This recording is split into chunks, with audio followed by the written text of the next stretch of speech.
Hi, I'm Angie Fenton. Sunrise Children's Services helps children in crisis shine. Sunrise provides safe and loving foster homes, residential treatment programs, and in-home services designed to keep families together.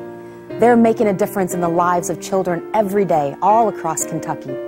We will introduce you to many of the dedicated and committed people involved and learn why it is so necessary. As President and CEO Dr. Bill Smithwick tells us, the need is increasing. There are more children in out-of-home care than ever before. Poverty due to the economy, increased addictions, the breakdown of the family, all contribute to children being removed from the home because it's not safe for them to be there. It is the state's responsibility to take care of these kids. These children who have been removed from their homes because of substantiated abuse and neglect are then temporary wards of the state. There are today, as we speak, about 7,000 children in out-of-home care. The state doesn't have the resources to care for all of these kids. If you're in education or you're in social work, criminal justice, or healthcare system, you see these children and you see the issues and the problems that they have in the homes they come from. But most of our society doesn't see these kids. They're kind of in the shadows of our society.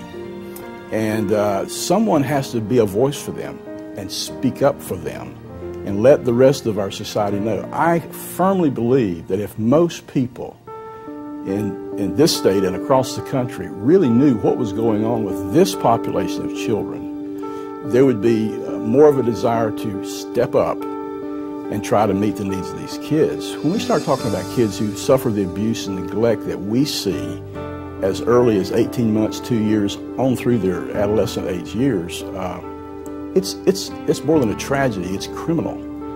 And to think that kids, innocent children, are robbed of those mysterious, wonderful years of life as a child, to know that they don't know what it feels like to be safe and to be stable, and to know that they're loved, to have someone tell them they love them. Many of our kids come and say, adults never told me they love me.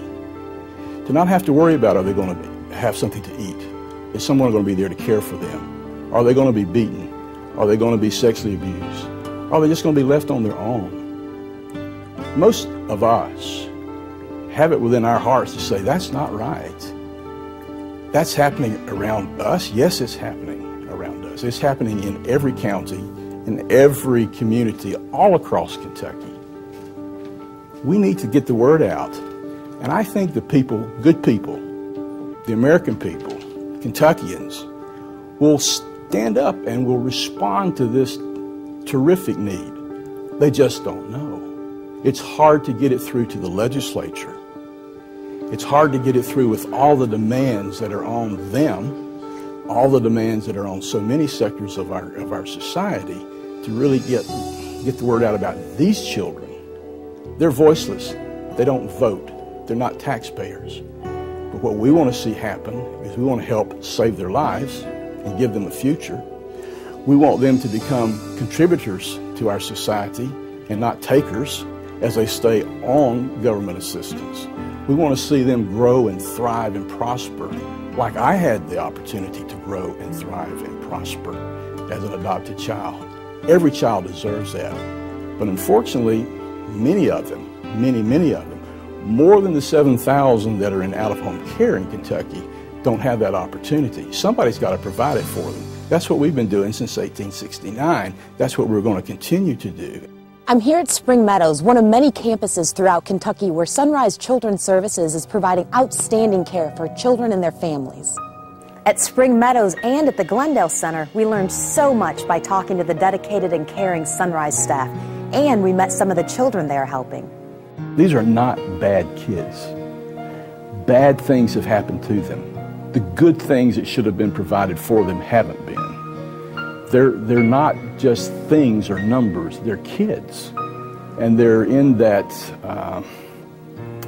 adolescent age in their life, many of them, or the latency age. It's very traumatic. It's very difficult for them. Try to put yourself in their shoes. They always say things negative. I mean, I try not to let it get to me, but it's kind of hard because they're my parents. Sure. They'll start yelling at me, And then when they get too mad, like really mad, they start like hitting me with things that I don't like. So I just start running away, like I just run out the door. If it weren't for Sunrise and Spring Meadows, what? If it wasn't for Sunrise, I'd probably still be the same person. Are you happy with the person you are now? Yes, I'm very happy. When the kids come to our residential programs, and really to all of our programs, they often have behavioral issues that they have to address and deal with so that they can go to school and be in a foster home and oftentimes go back to their families. And their behavioral issues are due to the abuse and neglect that they've suffered. They didn't have parents that cared if they went to school or if they ate or if they were taken care of, and to put them on the right path and show them right from wrong. So oftentimes they made bad choices, and then they come to Sunrise and we help them through our residential programs get on the right path and get on the right track so that they can have a better future. What got me put in Sunrise and in jail and stuff is I was selling drugs and robbing people and stealing, and what they say is my defiance and my anger is kind of what gets me in trouble. I've just never had any like positive male feedback, maybe. And so when I came here, all the male staff, they were always like willing to help me and like help me learn things. And so if I got mad, then they would just, you know, sit down and talk to me and give me some wise information so I can just, you know, learn how to handle situations differently.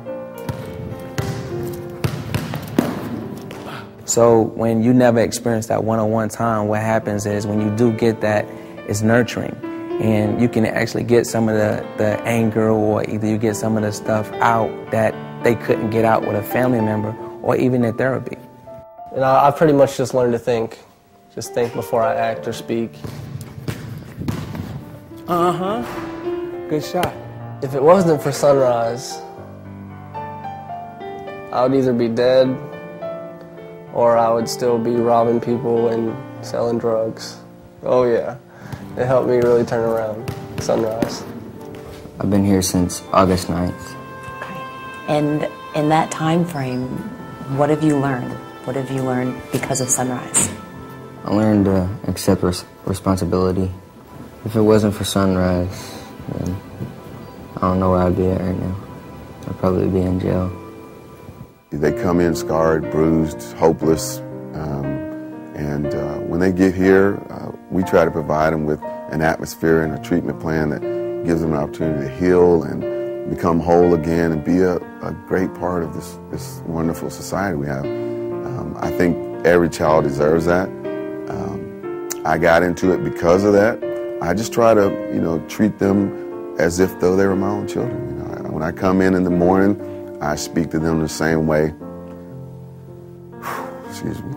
I would speak to my own kids, and you know, I think if somebody had done that along the way, some of the parents, you know, and I don't know what every situation is, but you know, with the right love and environment, I think any child can change. You know, I say to them every day, you know, you have a chance. You have a choice. No matter what the world is giving you, you have a choice. And if you want to continue with the behaviors and with the lashing out, you know, things are not going to change for you. But if you want to change your life, if you want to be important, you want to give back, you want to have opportunity to help another young lady make a difference in her life, then you have to choose for yourself that you are worthy, that you're important, that you're worth living here. You know, you want to be here. And most of the time, you know, that's in them and they want that. They just need help to bring it out. I have actually learned that everybody is not out to get you. The world is not as bad as it seems. There might be a lot of troubles going on, but it's not that bad. And there's actually people that reach out to help you. It's just your choice if you want to receive that help or not. We also met a former Sunrise resident who is now a mother herself and on the path to success because of the help she received from Sunrise Children's Services. The staff members were a very big role in my life at Sunrise. They were like family. Without them, I don't think that I would have been able to complete the program. And I'm sorry. Or have the coping skills that I do, or be able to feel proud of myself as a mother, or as a daughter, as a student. They reassured me every step of the way. If it hadn't been for Sunrise, I would have never finished high school or went to college. I'm not even sure that I would still be breathing or be able to wake up every morning and be thankful that I had the opportunity. I'd be resentful and still going down the wrong path. Each girl has a different story, a different path that they've walked before coming here.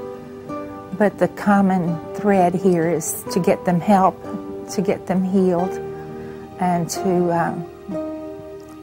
repair their broken spirits. Many of them have very little hope, and they have very little anticipation that things are going to work out well for them. And so one of the main things that Sunrise can do for these girls is to show them that there is a future for them. And former resident Alice Pepper knows what it is like to suddenly leave her home and wonder what her future would hold.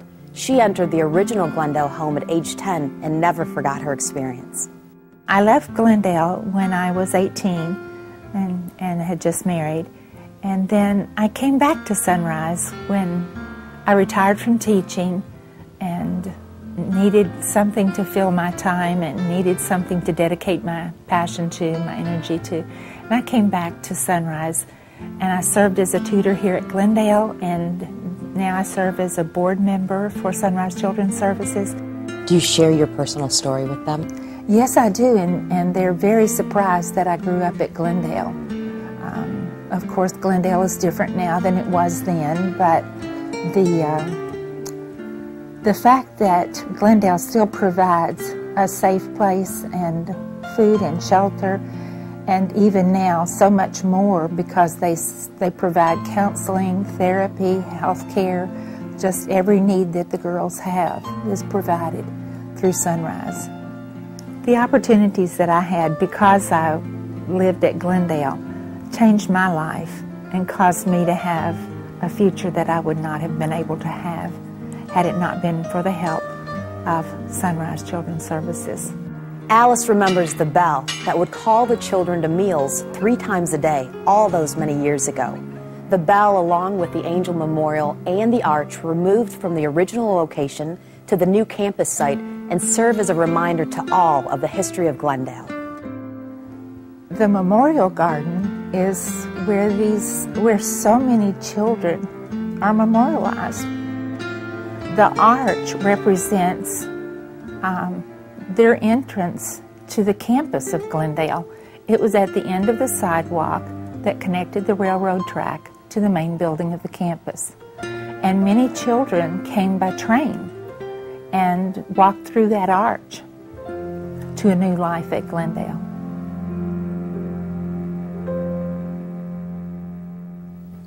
Children who leave Spring Meadows, Glendale, and the other Sunrise programs may return to their home, but many will be placed in foster care. The need for qualified, loving foster homes continues to grow. Sunrise provides professional training and ongoing support to foster parents.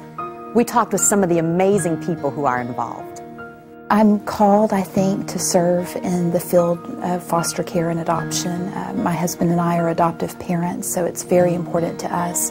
And the beauty of Sunrise is that we reach so many kids across the state, and that's really important to me, is to have a broad outreach to all of the kids that need our help. I think a lot of times society tends to think that children get into the foster care system because of something they've done.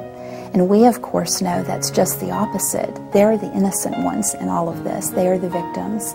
They are the ones that, through no fault of their own, have been hurt and yet removed from their home, taken to new families, new surroundings, and told you have to start your life all over, and not really sure what that means. And that's a big misconception in the world, I think, about foster care.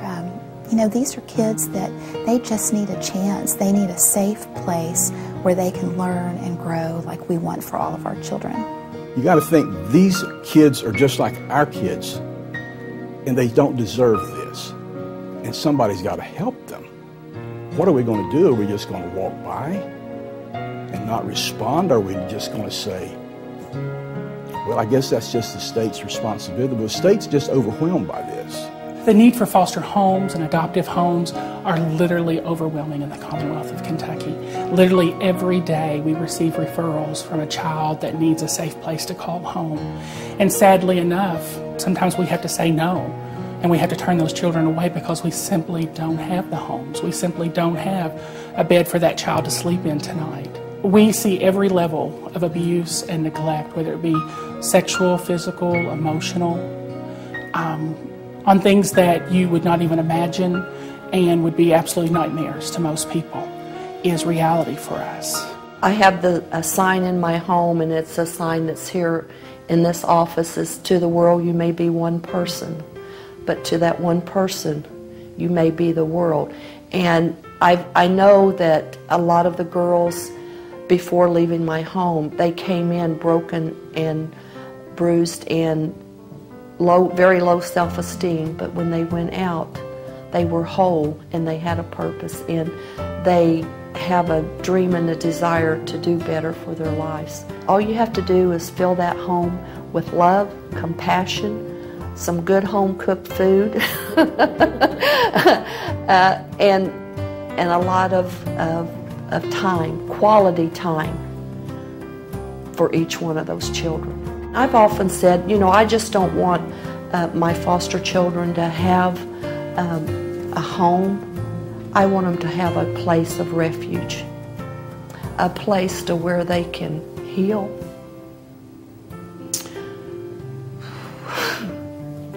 a place to where they can overcome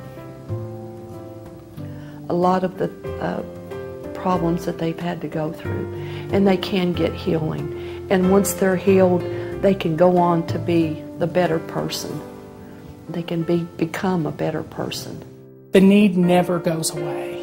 We may not hear about it for a while, or it may not be the top news story or something like that, but the need is there, and these kids deserve a home. They deserve a place to come home to. To know that you're giving back to a family in need, and especially the child in need. They're so innocent. It's wonderful to see or hear him laugh, to see him be comfortable going to bed at night, knowing that that's his room, that's his bed, that we're going to be there for him when he comes to me and cries sometimes and just tells me that things that have happened to him and stuff. That makes me feel good, that I'm making him feel comfortable enough to come to me and to share his feelings. You have to want to help a child improve in life, show them a different way, show them that they are loved, they're cared for, and that you're going to be there for them. The greatest mystery and maybe myth about foster care is that you have to be something really special. You have to be a superhero in order to take a child into your home and change their lives. The fact is, it's just ordinary people. It's ordinary people who have that desire in their heart but are willing to take it to the next level and just be daring and go ahead and do it. What makes a good one? Really, it's their motivation. If they're in it because they really have a heart and they see the needs of these children, and they're willing to open up their homes to bring them in and to provide healing and stability and change in their lives, that's usually the kind of foster parent that we're looking for. We have a lot of our foster families who see this as a mission, as a calling. A lot of people just see it as their personal mission because they see the pain and suffering of these children, and they know that someone has got to respond, and they find themselves open to that. And when they come to Sunrise, they find a very, very supportive organization that not only supports the child that they have, but also supports the family to give them the 24/7 support they need to deal with these children. What I praise them about is the support that they give. They say, you know, on paper they say we support you in this and that, but they actually do.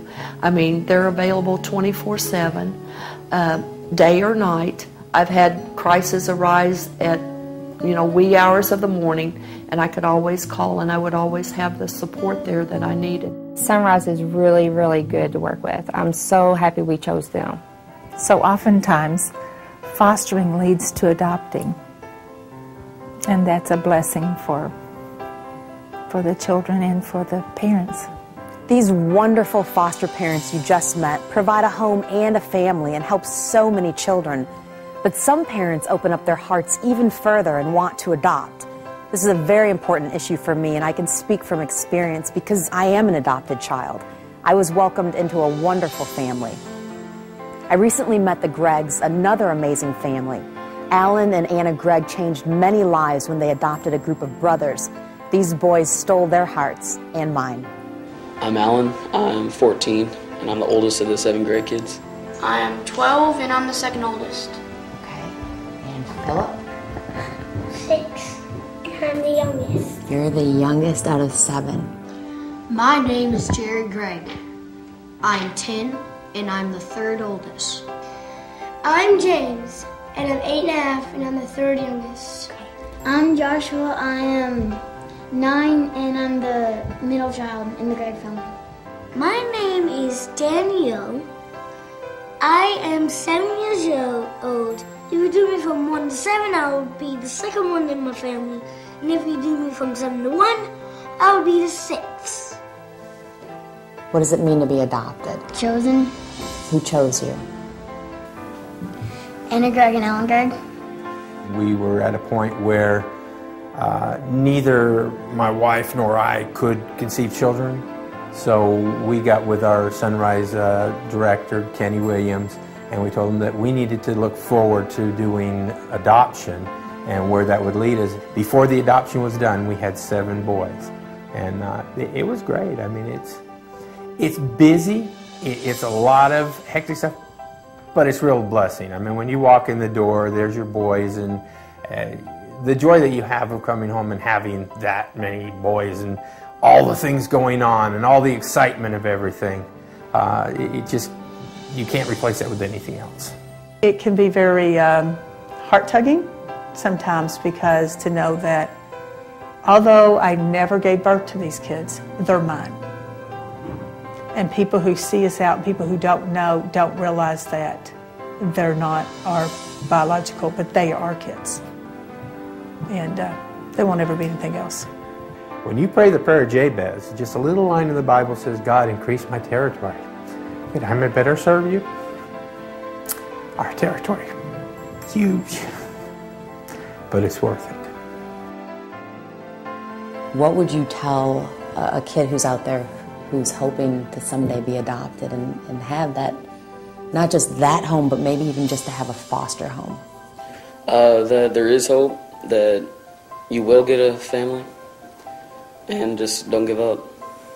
Right now, there are kids who have given up hope, but we can change that. The Sunrise staff, the Greggs, the foster parents, and many of the children you've met in this program, they're all hoping for the same thing, that you will want to help make a difference in a child's life. I hope that through this broadcast, lots of good Kentuckians will say, I didn't know. How can I get involved? How can I help? What can I do? Sunrise is a different kind of an agency. Our staff are all very committed to what we do. Julie Roberts adopted a child, one of our children. Kenny Williams has adopted a child. Our CEO is adopted. I have a background similar to our children. All of our staff, it's a mission for them and it's a calling. And they come to work every day really looking to change these kids' lives and to make it a better life for them and a better future for them. You would be surprised at the number of ways people can help that may seem very simple, but they have a tremendous impact with our kids. Everything from sending birthday cards for children that haven't had a chance to celebrate their birthdays in the past, to sponsoring a child for Christmas. You know, for sometimes our kids for the very first time are actually asked, what is it you might want for Christmas? And when they see their wishes fulfilled, very simple wishes, fulfilled Christmas morning, that really speaks to them. You can come in and tutor our kids. You can come in and visit or check with any of our programs and figure out what the needs are at that moment. You know, when we are gearing up for back to school, we always need school supplies. We need clothing and other supplies for the kids. When they come to us, generally they come with a garbage bag with just a few items. Their only possessions in life just stuck in that bag. So we really have to provide them with everything. We are a multi-service continuum of care for Kentucky's abused and at-risk kids. We provide, as best we can, preventive services on the front end so the kids don't have to be removed from care, to if the child needs intensive residential treatment or psychiatric residential treatment, we're able to provide that, to foster homes where a kid can live in a stable home until they can either get home or either live there until they age out of the system. Or if the child can be adopted. There are so many kids in Kentucky today waiting on a home. Two, we have a program in London that's an alternative to detention to keep kids out of detention so that they can go to school, not be truant, get off drugs. We are a full service, I guess you could say, organization to Kentucky's kids. We are, we believe, the answer. And we believe that we are that response to help these kids, to love them, to care for them, to provide for them, and to get them back home where they want. The first institution on earth was the family. That's where kids belong. I wish none of them had to come live with us. They need to be at home. And we're going to do the best we can to find them a home and get them home and keep them there. And that's our mission. I don't know how these kids make it as well as they do. I don't know how they survive as well as they do, but they're resilient. And most of them, if you give them the opportunity and you give them some love, and that kind of love is an unconditional love that says it doesn't matter who you are, where you're from, or what's happened to you. We love you. We care for you. You have potential. It's amazing to see how they can just light up and their lives can be changed. There's nothing like that. There's no greater feeling than that. And I would suggest to the citizens of this country and this state, there's no better investment than that. Invest in these kids with us. Invest in their future.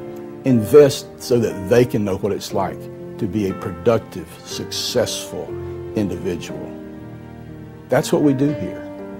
And we invite you and others to be a part of it with us. Find out how you can help. Together, we can help children in crisis shine. Become a foster parent, volunteer your time or skills, or help support Sunrise by making a donation. Give them a call at 855-33-I-CARE or visit them online at sunrise.org. I'm Angie Fenton for everyone at Sunrise. Thank you for watching.